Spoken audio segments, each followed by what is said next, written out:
Ce Brahim Diaz, les amis, ce Brahim Diaz, franchement, c'est un joueur sensationnel. Ce Brahim Diaz qui a joué aujourd'hui en tant que numéro 8, numéro 10, ce que vous voulez, il a été juste incroyable. Je parle même pas offensivement, je parle même pas offensivement, défensivement, juste défensivement, il te sort une masterclass.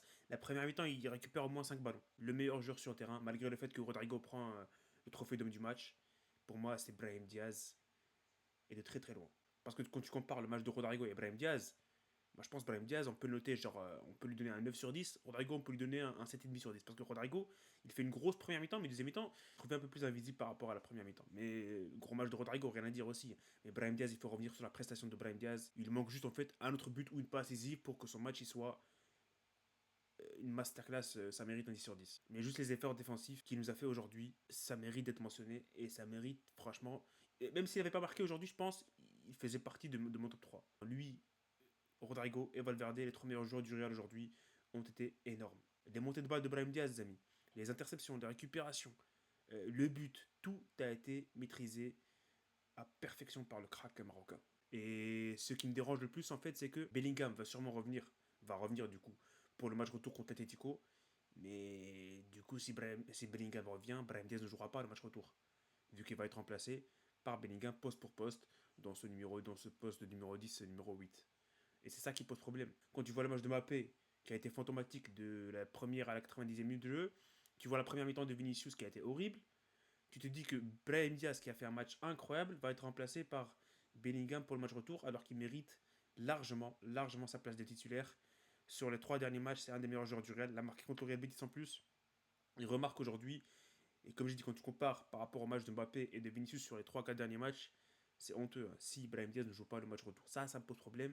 Et ça, je pense, plein de supporters du Real, ça va énerver plein de supporters du Real, le fait que Brahim Diaz ne jouera pas le match retour. Et c'est sûr à 99%, à moins que soit Mbappé, soit Vinicius se blessent sur le match du week-end cette semaine. Et du coup, ouais, un des meilleurs matchs de Brahim Diaz depuis qu'il est au Real, rien à dire. Et ça, c'est un gros match. Il a été à la hauteur du rendez-vous.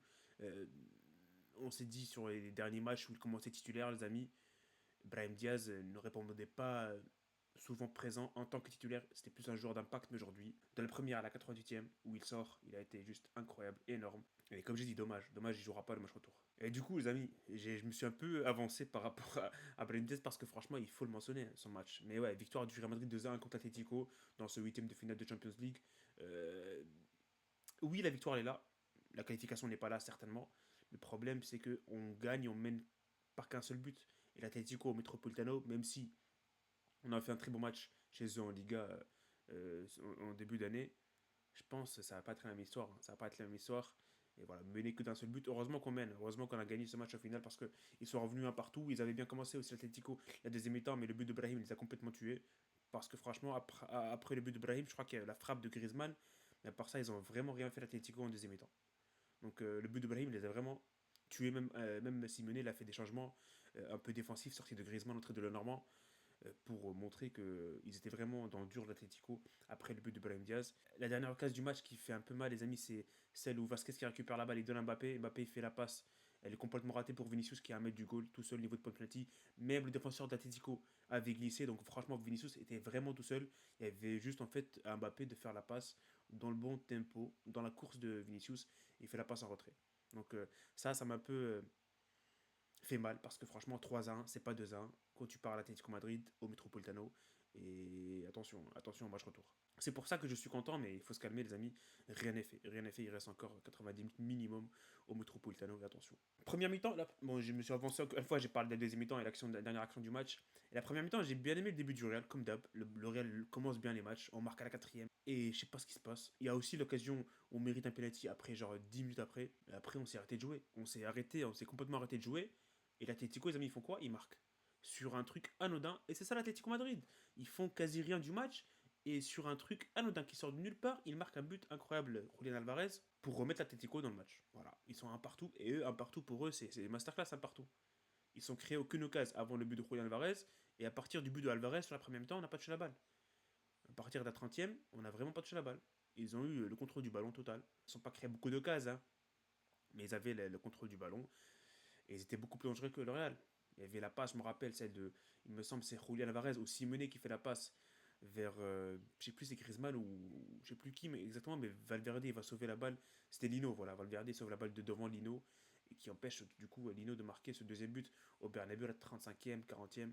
Donc Valverde aussi il a été bon, il a fait deux trois sauvetages pour le Real Madrid dans cette première mi-temps. Heureusement qu'on est sorti avec un partout, malgré le bon début du Real, encore une fois on a un peu galéré. Ça me rappelle un peu le match du Betis à la première mi-temps, hein. On avait bien commencé avec le but de Brahim contre le Betis. Après, on s'est fait complètement euh, détruire par le Real Betis sur la totalité du match. Il n'y a pas eu de réveil du Real. Là, heureusement qu'il y a eu le réveil avec le but de Brahim Diaz. Mais ça se dirigeait vers un match similaire du match du Real Betis. Parce que franchement, comme j'ai dit, hein, même le début de la deuxième mi-temps est mauvais. Et le but de Brahim Diaz, il a vraiment tué l'Atlético Madrid. Et heureusement qu'il marque ce but. En plus, le but du Real, franchement, je parlais du but de l'Atlético qui est venu de littéralement rien du tout. Le but de Brahim Diaz, franchement, les amis, il est entouré de 5 joueurs. Entouré de 5 joueurs. Il y avait Simeone, Llorente, Jiménez, l'anglais. Ils étaient tous dans la surface de réparation. Et Brahim Diaz, dans un trou de souris, ça on dit comme ça, c'est ça l'expression. Il se faufile entre 4 joueurs. Il fait une feinte bizarre. Il fait tomber Jiménez. Il met sur son pied droit. Il y a encore 3 joueurs devant lui. Il arrive à la placer. Petit filet. Au Black, il ne peut pas faire grand chose. J'aimerais revenir un peu sur la performance de Kylian Mbappé aujourd'hui qui n'a pas été à la hauteur. Oui, on saute souvent sur Mbappé sur les gros matchs parce que Vinicius aussi, il se rate aujourd'hui. Mais Vinicius, je trouve que sa deuxième mi-temps, elle était pas mal. Pas mal. Elle était meilleure que la première en tout cas. Mais Mbappé, il a été vraiment inexistant, hein, invisible sur ce match. Catastrophique. Il a tout raté. Littéralement tout raté. Même la passe, au final, pour aller un peu se sauver de son match, sauver un peu son match. La passe est complètement ratée pour Vinicius, pour aller mettre le troisième à la dernière minute. On en a parlé pendant le live, les amis. Mbappé, il sort, la... il sort pas aujourd'hui. Il sort pas aujourd'hui. Mais si ça avait été un joueur du style Brahim, Rodrigo, pas Rodrigo, on va dire Brahim, Hendrik Ardaguler qui fait un match comme ça, à la combienième il sort maximum 55e. Et on s'était mis d'accord par rapport à ça pendant le live aussi.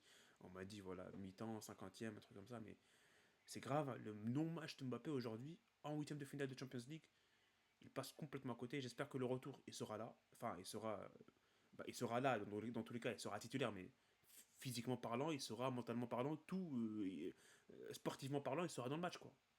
Je veux qu'il soit présent dans sa tête, parce que franchement, aujourd'hui, il a été horrible, il a tout raté, littéralement tout raté. Il a une frappe, c'est une frappe, les amis, dès le retour des vestiaires, il frappe une frappe de 30 mètres, du pied gauche, facile pour Oblak. Mais à part ça, il a vraiment rien fait. Rodrigo et Valverde, les amis, mes deux autres tops, ils font un bon match aussi. Valverde qui fait une passe décisive, mais Valverde, franchement, on a beaucoup de chance, les amis. On a beaucoup de chance d'avoir un joueur comme ça, hein. Il peut jouer partout. Il peut jouer partout. Arrière droit, milieu, tu le mets en attaque, il va se débrouiller. Tu le mets en défense centrale, il va faire un bon job. Tu le mets arrière gauche, il fera un travail respectable. Et aujourd'hui, il fait une masterclass en arrière droit. En tant qu'arrière droit, capitaine d'équipe, il te sort franchement une masterclass défensivement, offensivement. Comme j'ai dit, il fait trois sauvetages.